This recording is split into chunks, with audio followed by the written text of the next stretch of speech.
Hello! In this video, I'm going to show you how to create your own paper texture brushes in Procreate. It's super easy and it's super handy. The first thing you have to do is download the base brush. I will leave the link in the description box below so you can download it for free and install it. If you don't know how to install it, I have a video on that too.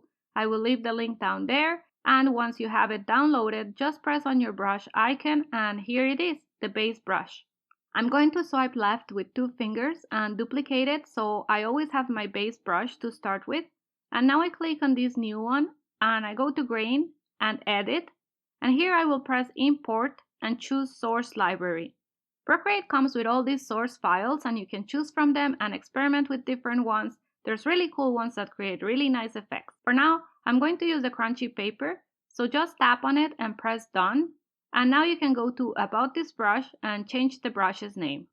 I like to name it with the name of the grain I use so I remember which one I chose.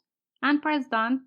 And there you have it, your new brush. To use it, choose a color. I'll go to the classic view and I like using some gray or some sort of muted color. I'll make it a bit warmer here and just try different things and see what you like best. Then go to Layers and add a new layer here. I'm going to change the blending mode. Test them all to see what they can do. I'll use the linear burn for now, and I'm going to make my brush super large so it's very easy to paint the whole canvas without lifting the pencil so I don't create any seams. And see? How pretty is that? And so easy. But I think it's a bit dark, so I'm going to go to my layers panel and tap on the blending mode, and I will reduce the opacity a bit so it's not so dark. And again, choose whatever you like best.